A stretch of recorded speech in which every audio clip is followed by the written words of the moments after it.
isso. Aprendemos muito com ela sempre. Bom, agora a gente vai para a parte final. Eu vou falar um pouquinho sobre a caça às bruxas da Idade Média. E a Eliane agora a Eliane faz o papel de anfitriã, né, Eliane? Acho que você vai me provocar, fazer algumas... O telefone toca também, né, quando a gente está em live. Ele não pede autorização para tocar. Bom. Vamos lá. Iniciemos da mesma forma que vimos fazendo até agora, né? Então, eu inicio com a minha audiodescrição, posteriormente a Cláudia, e a gente transcorre. Eu sou uma mulher de meia idade, 52 anos, branca, tenho cabelo castanho bem escuro, quase preto, e agora que é a última mesa eu posso dizer que é efeito da coloração, porque é quase 100% branco, e são obras da pandemia, eu consegui colori-lo, e está aqui pretinho de novo. Tenho os olhos castanhos escuros, uso óculos, estou com óculos quadrado, preto, uma blusa estampada, bordada, com as mangas abertas, e ao fundo a imagem da minha estante de livro. Cláudia, por favor. Bom, eu, Cláudia Regina Lemes, sou uma mulher de meia idade também. Meus cabelos, sou morena clara, meus cabelos são compridos. Na verdade, eles são castanhos claros, mas eles já estão avermelhados há tanto tempo que eu esqueci que eles são castanhos, né? Então, eu me considero de cabelos vermelhos mesmo, porque faz muito tempo que eles são assim. Eles são longos, né? E nesse momento eles estão soltos.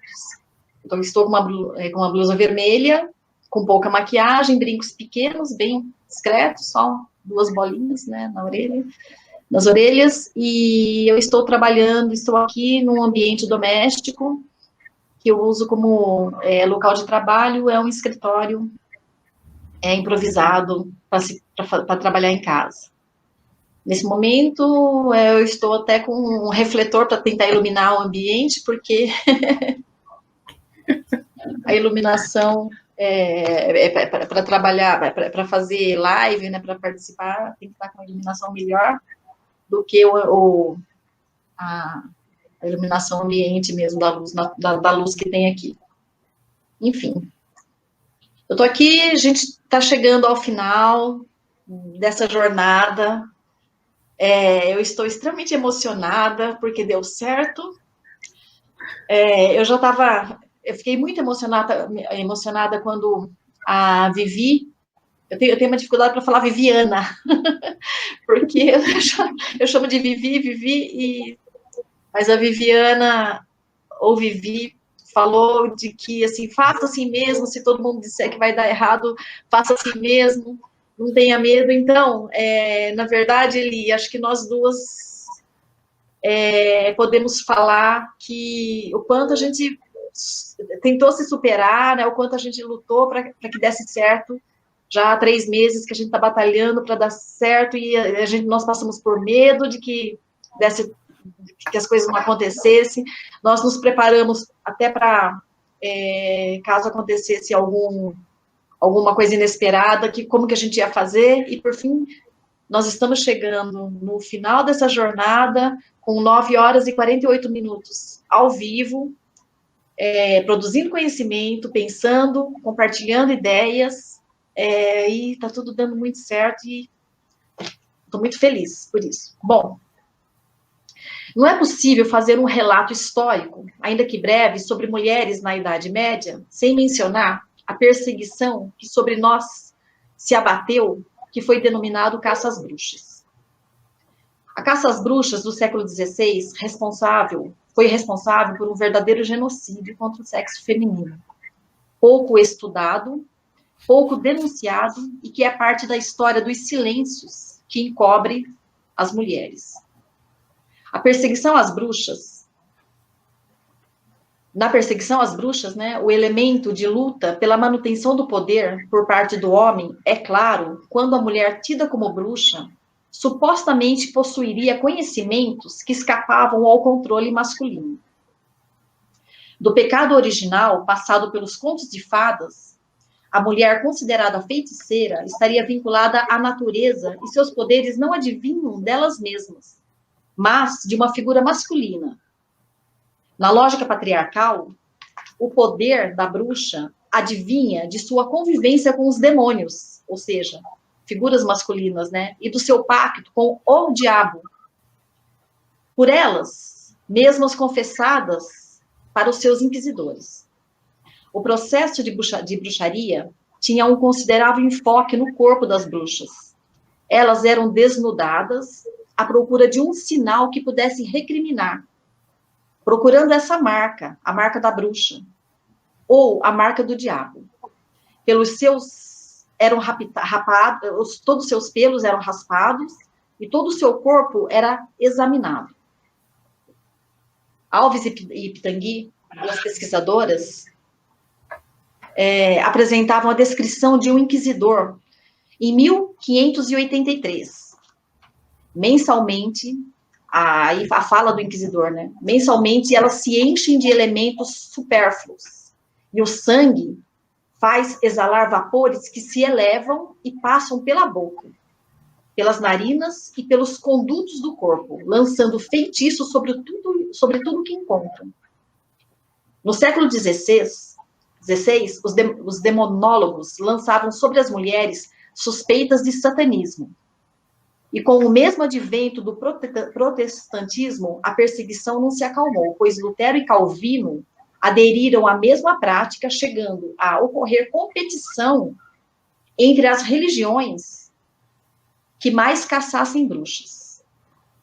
Um demonólogo, de nome Nicolas Remy, ele se vangloriava de haver mandado queimar 900 bruxas. Gente, 900 mulheres. Bom, no período renascentista, a natureza humana e a cultura, dá um novo modelo de vida, né? Quais são lançados os fundamentos de uma cultura que vai dar bases à educação do homem moderno e daquela educação humanista.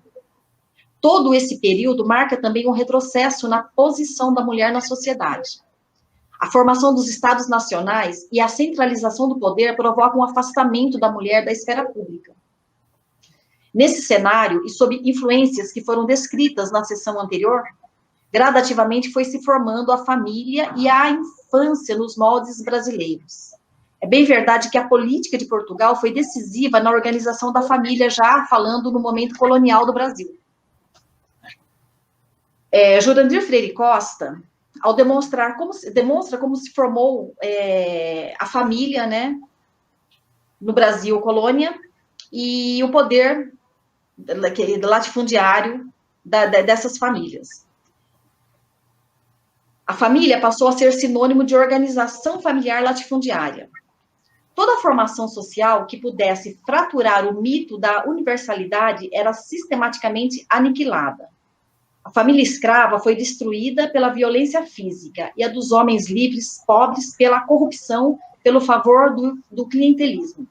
Essa é uma citação do Jurandir Freire Costa, já falando do Brasil colônia. Bom, vocês devem perceber que eu dei uma passada, assim, meio, um pulo, né, da caça às bruxas da Idade Média para o Brasil colônia. E aí, falando do território brasileiro, que era uma região de costumes e valores e crenças considerados selvagens, e sendo assim, não eram atrativos para as mulheres acostumadas à vida da metrópole, e também devido às dificuldades aqui vividas pelos colonos, a vinda da mulher branca ao Brasil retardou-se bastante. Sendo assim, a miscigenação foi construída principalmente de homens brancos com mulheres negras e índias. Como a mulher sofria todos os tipos de discriminação de raça, gênero e classes, as crianças geradas dessas relações eram consideradas filhos ilegítimos, por não advirem de um relacionamento legalmente constituído conforme as exigências religiosas e políticas na Europa. Essas crianças eram, desde cedo, vítimas de discriminações. A mulher branca chegou ao Brasil quando se quis formar famílias dentro de um molde europeu. Mas como o trabalho era considerado coisa de escravos aqui no Brasil, as mulheres brancas exerciam atividades colaborativas na função de comando administrativo, mesmo diante da supremacia do patriarca. Dessa forma, participavam consideravelmente das atividades que eram realizadas por seus maridos, mas era preservado aos homens o papel de comando e as mulheres na condição de comandadas.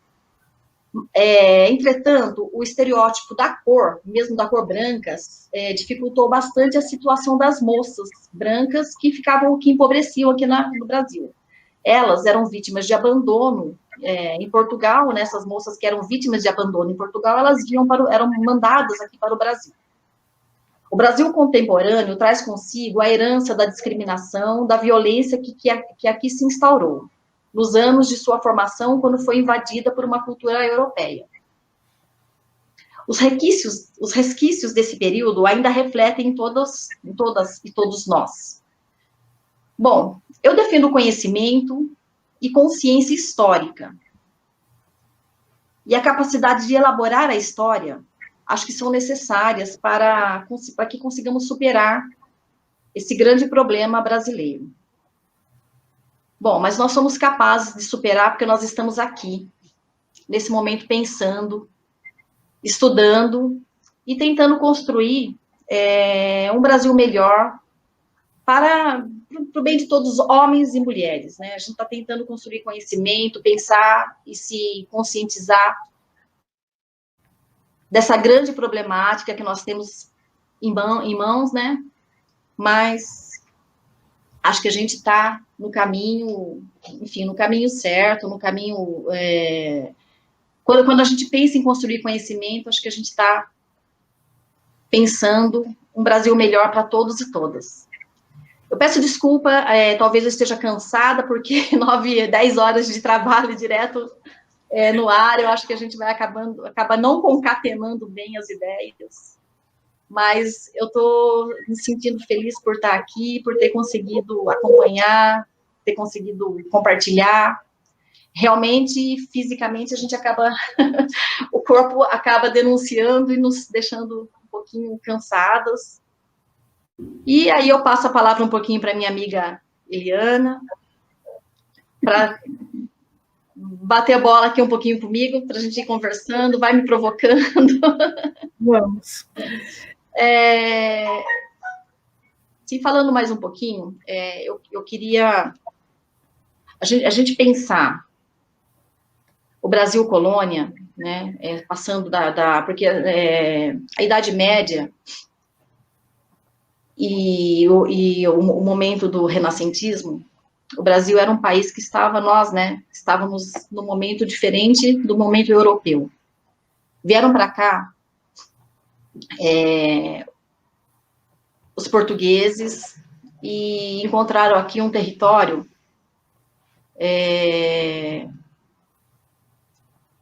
totalmente natural, né, onde os nativos viviam, e a gente não sabe assim até que ponto já tinham vindo para cá europeus, né, porque, na verdade, o Brasil foi invadido, não foi descoberto, né, e o Brasil colônia foi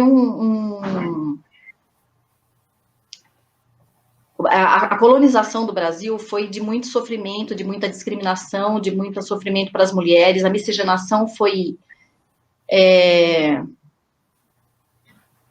ela aconteceu entre homens brancos e mulheres indígenas e escravizadas. Muitas vezes essa colonização é romantizada, né? Mas nós sabemos que, se a gente for pensar e colocar colocar uma análise sobre isso, a gente consegue perceber o quanto de violência aconteceu aqui, e essa violência nós herdamos, né? Então, acho que é isso que eu poderia contribuir nesse momento, e eu passo a palavra para a Eliane, para que ela... Vamos. Cláudia, como você deu um sobrevoo no panorama histórico, desde a Idade Média, traçando um paralelo até o Brasil colônia, eu vou ser bem objetiva na minha pergunta para você. Considerando que essas mulheres que foram mortas eram consideradas bruxas, endemoniadas, porque eram detentoras de saberes de todas as ordens, como você vê a proximidade desse período histórico com o Brasil? Mas aí eu me adianto. Eu saio do Brasil colônia, considero a herança e pergunto para você, aonde está a similaridade com o Brasil hoje, de hoje? Bom, a simbologia do fogo, a simbologia da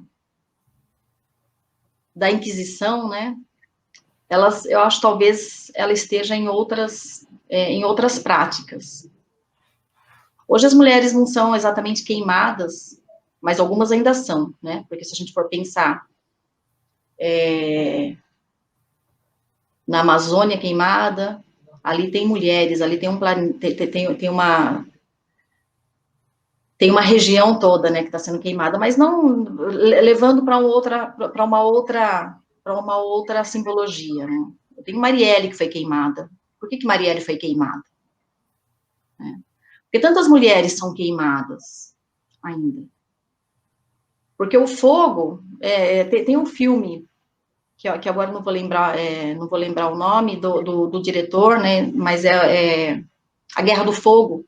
Ele faz bem essa, ele é bem conhecido, né? E ele faz bem essa analogia, né? Que fogo é esse? Que fogueira é essa? Né? A gente está vivendo num Brasil que está defendendo o armamento. Isso é fogo também, né?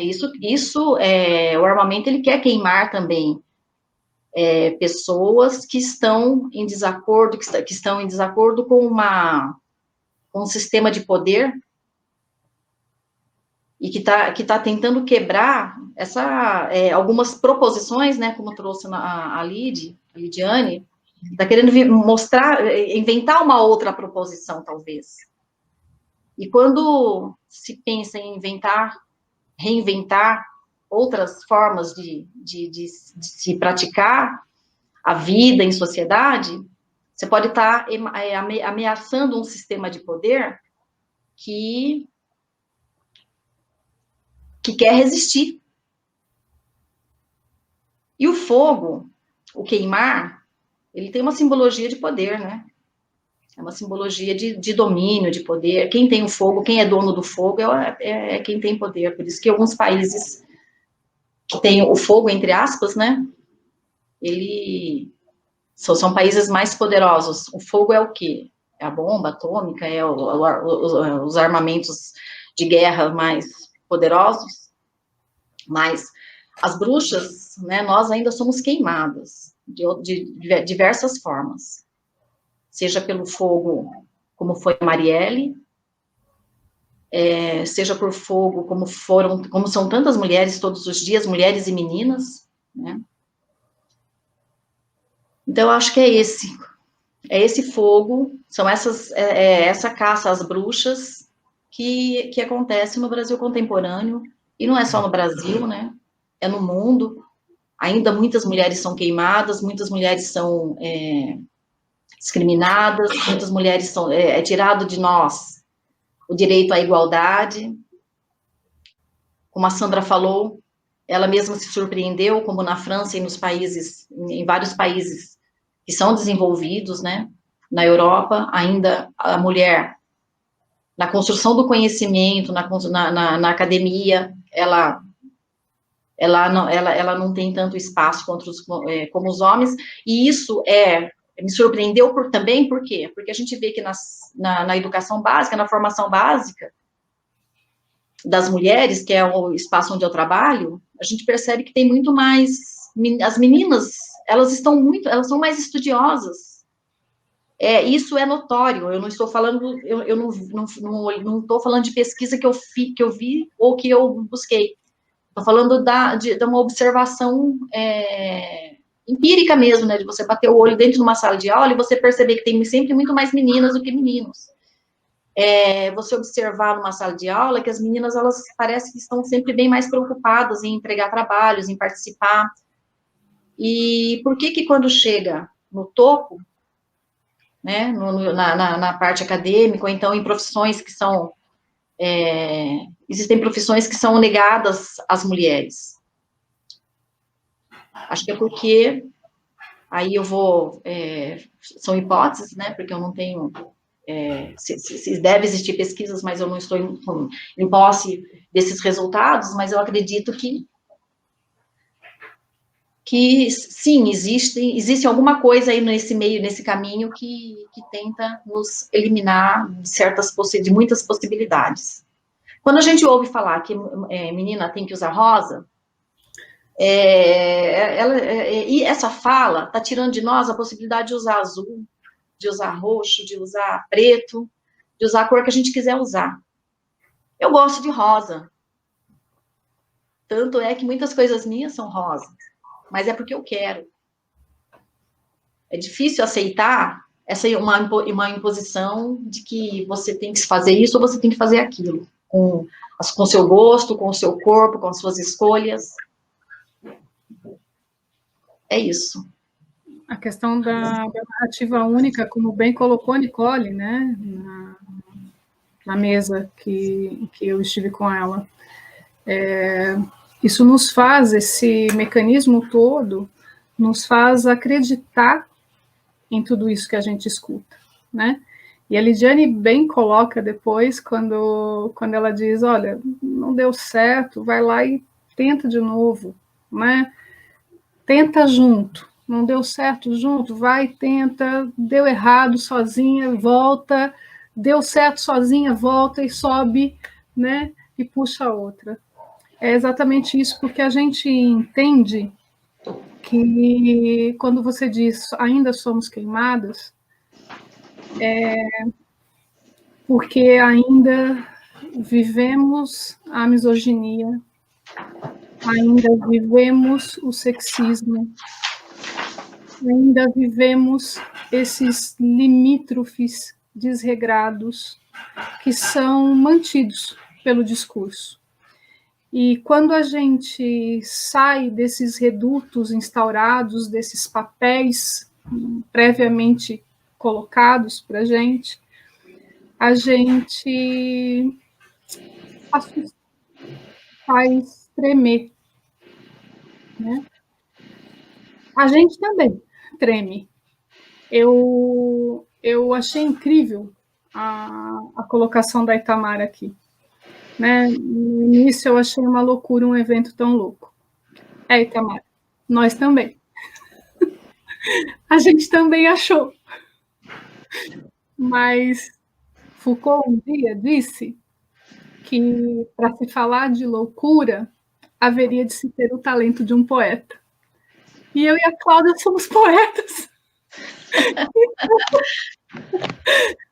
Nós somos loucas, no sentido mais incrível e belo da palavra, sabe?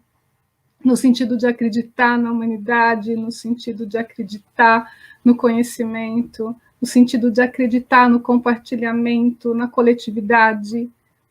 É só assim que a humanidade anda para frente. É só assim. A partir da dúvida, do questionamento, da indagação.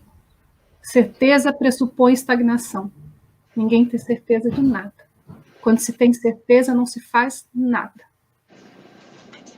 Então, sem dúvida. Bom, nós queríamos que fosse um evento de bastante horas. Porque nós queríamos superar a nossa capacidade, a gente queria superar os nossos limites. Nós queríamos fazer realmente uma parada para pensar, para refletir, para tocar, né? Tocar no sentido, em todos os sentidos. E esse nosso querer nos trouxe aqui. Mas também nos trouxe mais coisas.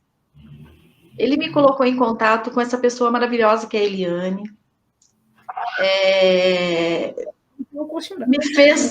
Me fez encontrar essa amiga. Essa pessoa que topa tudo. Eliane, vamos fazer isso, topa, vamos fazer aquilo, topa. Daí eu chego, tem hora que eu pensava assim, Eliane, fala pra mim que você não topa, fala que não topa, fala que você não quer. Me segura, porque eu sou um pouquinho sem limites. E ela nunca falou não, ela falou assim, vamos fazer, vamos tentar. Então, acho que é por isso que a gente conseguiu e ficamos em contato com tanta gente maravilhosa esse tempo todo. E daqui a pouco a gente vai para um sarau. Nosso sarau. Bem, tem uma pessoa aqui do meu lado que tá louca para cantar, para tocar. E eu acho que eu acho que eu tô querendo música agora. Por favor. Pode ser? O que vai ser?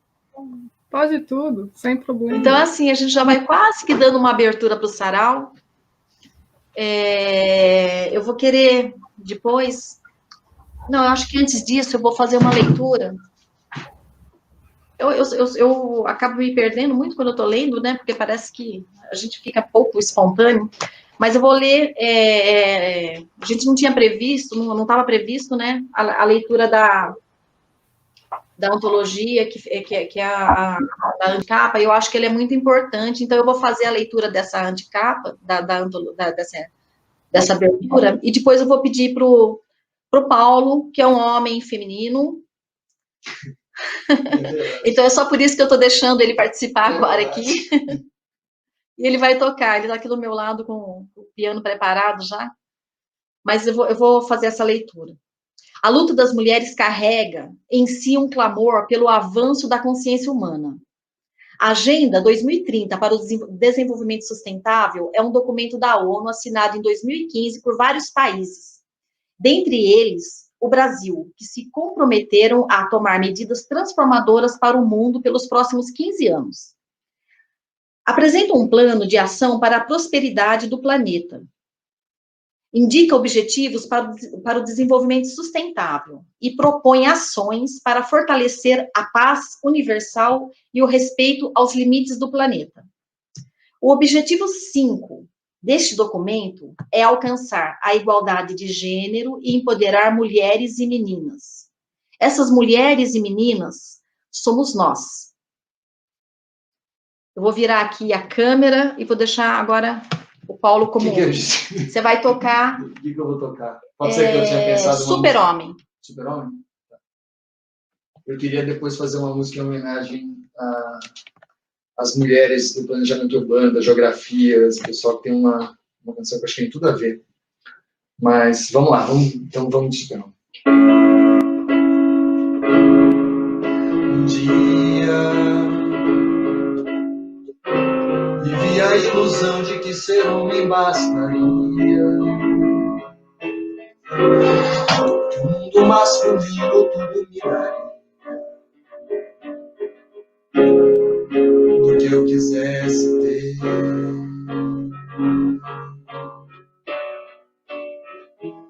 Que nada. Minha porção mulher que até então eu quis guardar. É a porção melhor que eu trago em minha vida. É o que me faz viver.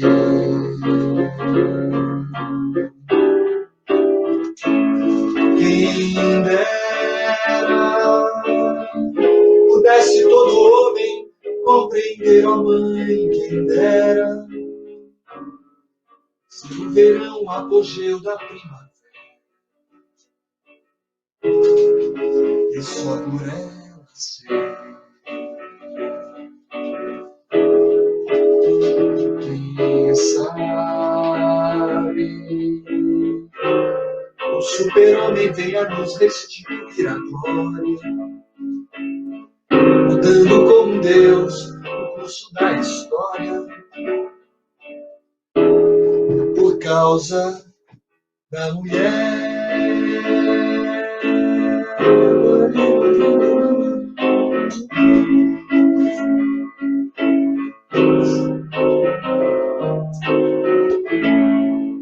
Parabéns, viu?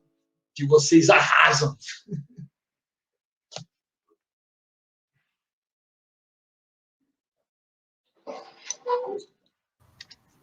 Bom, Eliane, gostaram? É uma homenagem para nós. Bom, Eliane e Débora, eu acho que agora a gente já pode dar abertura ao sarau de encerramento. Eu só gostaria de falar uma coisinha. Tá certo, claro. Eu queria agradecer aqui todas as pessoas, todas as mulheres que participaram com a gente nas mesas, na elaboração, a Débora, vencendo todos os desafios, todos os percalços, que não foram poucos, que ocorreram não só durante o processo de desenvolvimento e do pensar esse evento, mas inclusive hoje, né? Da gente ter que lidar com improvisos e ter que readequar situações, mas o ser humano é o bicho mais adaptável sobre a face da Terra. E é isso que a gente faz, a gente vai se adaptando. Queria agradecer também a todo mundo que interagiu conosco. Todos, né? O chat ficou o tempo todo em alta, né? Queria deixar aqui o meu agradecimento agora nessa última mesa. Tenho várias pessoas ali fazendo considerações também, ainda bem que positivas, mas estamos abertas, né, claro, a críticas, porque é assim que a gente se transforma e se melhora. Dentre essas considerações, apareceu um nomezinho ali, Flávio Troia, é a pessoa que está do meu lado o tempo todo,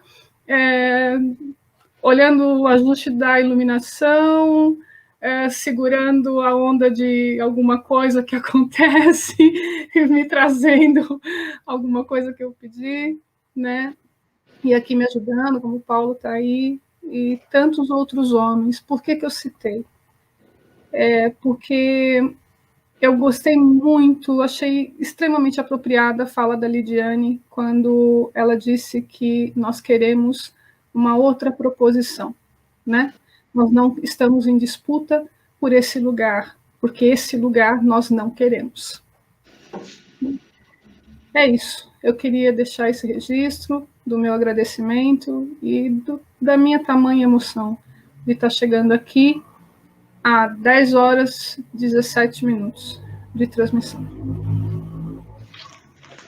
Bom, esse tempo todo, eu tenho pensado, nessas 10 horas e 17 minutos, eu estou com uma pessoa junto comigo que eu tenho pensado nela o tempo todo. Essa pessoa é minha mãe. Que ela não está comigo na matéria mais, mas ela está presente esse tempo todo, e quando eu falo de mulher, de força, de luta, não tem como eu não lembrar dessa mulher. Então, eu acho que se eu puder já entrar no clima do sarau, eu vou ler um poema que está na antologia, e que foi dedicado à minha mãe. Mãe e mulher. Eu, rebeldia. Ela, recato. Eu, gargalhada. Ela, riso baixo. Eu, rock and roll. Ela, fox music. Que saudade dessa mulher com quem, pelo sim e pelo não, eu aprendi a ser feminista. A minha mãe, Neuza Maria Lemes.